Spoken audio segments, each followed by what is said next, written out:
How's it, local swell trackers? Saturday night, I'm GQ dropping in with the update, and here we go. Take a look at all the blues up here. You barely notice a jet stream. It is kind of hovering right up there by the Aleutians and into the Bering Sea. Super disorganized, weak winds. Down under, a lot better. We are running out of some data here, but you can see the tighter isobars, and they are mostly zonal here. We are going into a quiet period. More on that from down under in a bit, but you can see definitely the most energy on the South Pac, their austral winter, and of course our summer. And things do act up a little bit, but over the next 7 to 10 days, nothing is expected other than a little bit of a northeast swell coming in this Wednesday, and I'll get to that as well. Okay, let's take a look at some of the surface winds whipped up prior to the models you're just looking at. The large upper air currents known as the jet stream, rivers of air up there at the same level as our commercial airliners, 30 to 40,000 feet up, helping to create the formation of surface low pressures to the ocean surface and steer them once they get going. But there's nothing up in the North Pac. It's all about down under. This is going back last Saturday, the 14th. This fetch right here is the reason why we rode our waves today. 2 to 3, occasional 4, nothing great. A lot of the energy, as you can kind of tell if you draw a line out here, it's going off to the Americas, but thanks to swell dispersion, we get some sideband swell, and we're not looking too bad. We had a couple 4-footers, and we're rolling these out. There it goes. That was the life of it, lasting a long time. This is the guy that's more important. This one had some 30 to 40 foot seas in it. It was working upon the aggravated seas of the storm prior, and this is the one that's popped the buoys today, Saturday, to 22, 23 seconds, and it'll be rising all throughout the day. The issue, again, most of the energy is just pointing to the edge of our swell window, and we'll have to wait and see. The error bars are bigger on that one, but this is going to be a nice, juicy, fairly long-lasting swell. It'll be peaking into Monday morning and then beginning to fade out, especially Tuesday, Wednesday. And then we're going into like a 10-day quiet period with only minor events. Enjoy this last one while we have it. Rolling out the animations one more round. You can see Thursday the 19th got to project out about a week. There's just nothing. All pointing off to South America. This is not enough wind here in this fetch. We might just get background energy from that 2 feet. A little bit of a Tasman Sea swell there for Friday, Saturday. So the next Friday, Saturday, we could see some 2-footers out of it. But again, nothing to write home about and nothing to promise. But if we get anything from this Tasman Sea event right here, it'll be about waist to chest high at 15 seconds. Okay, so here we are, Saturday the 21st.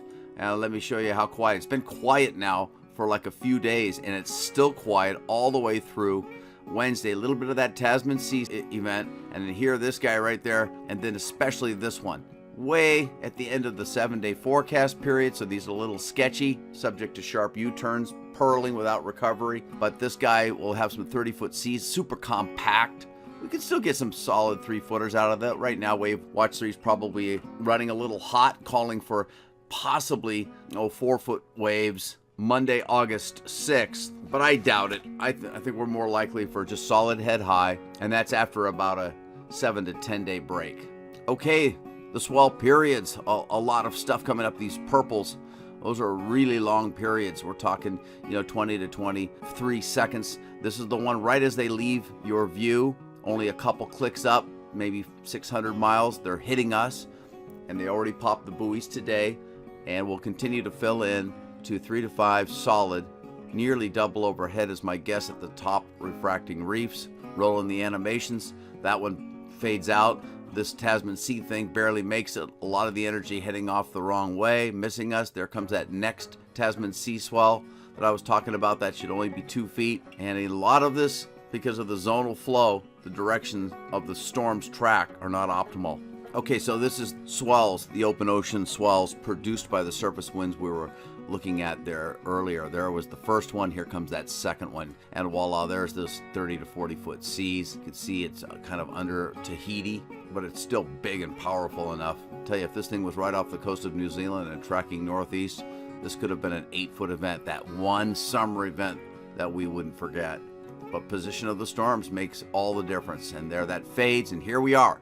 Wednesday, Thursday, into Friday, Saturday, hardly anything going on there. Taking a look at the swell trains, those periods of 22 seconds on the buoys today, well, you can see they are here, and they're still filling in. The periods will back down to about 16 seconds over the next couple days of the swell's life. The forerunners, those are the ones that outrun the regular periods. But there were some severe gales near hurricane force in that puppy, and getting these going again. There you go.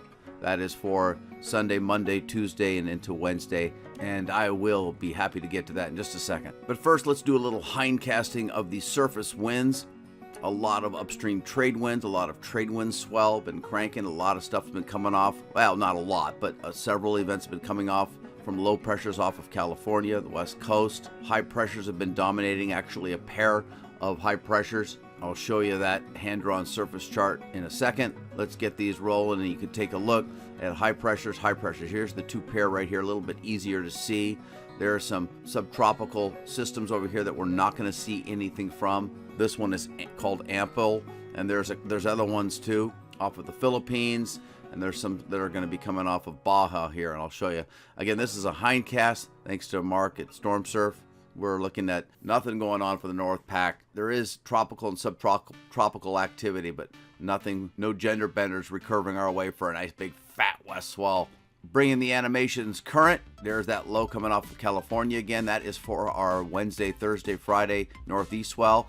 Spots like Laniakea could get head high. We'll wait and see how that stretches out. Let's take a look and see how it stretches out. It's not great. Two high pressures staying put, so the trade winds are staying put all the way through this coming week. They'll be in a moderate to fresh pace with small craft advisories. And oh, by the way, a high surf advisory went up in advance of tomorrow and Monday's swell, as it peaks more in the second half of the day. This is the system that sent those periods out off to Japan and Kurils and Kamchatka, but again, the wrong improper track. And take a look at that system on Saturday the 28th. A little bit far out for any kind of claiming, but better believe we're not gonna take our eyes off of that system. This is a week out, so pretty unreliable. The swells in the open ocean from the surface winds we were looking at, the low pressure off California for those little tiny northeast swells. Again, this is a hindcast going back about 8 days. High pressures, all the blue areas, nothing strong enough to make it our way. These guys down here were just disturbances bringing weather, but not much surf. This right here is for the weekend. The northeast swell for Wednesday. This is about 3 days off. Look at all the south swells heading up to Baja. They're scoring hard. The PI is scoring as well, and it's our south shores that are helping us to score.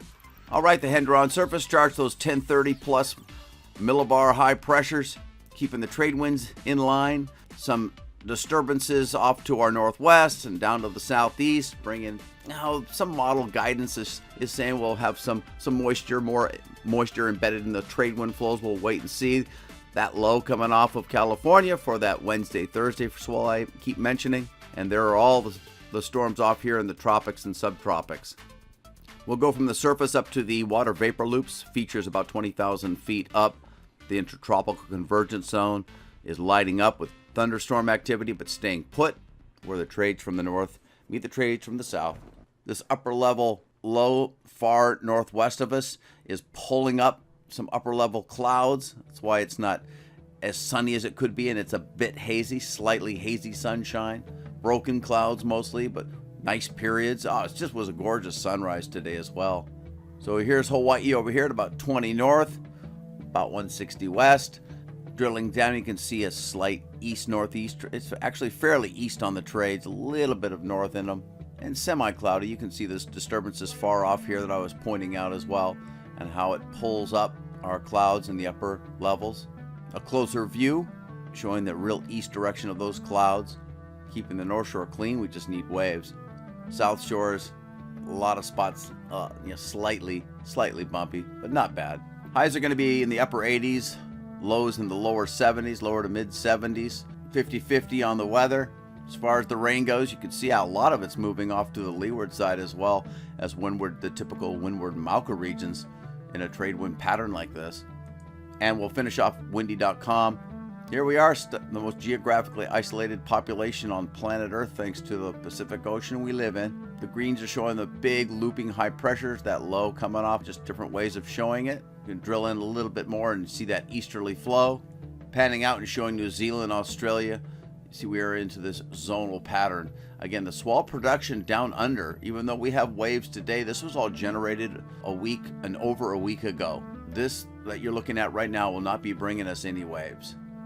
And that's your local swell tracker. I'll be back next week. Aloha, and thank you for your support.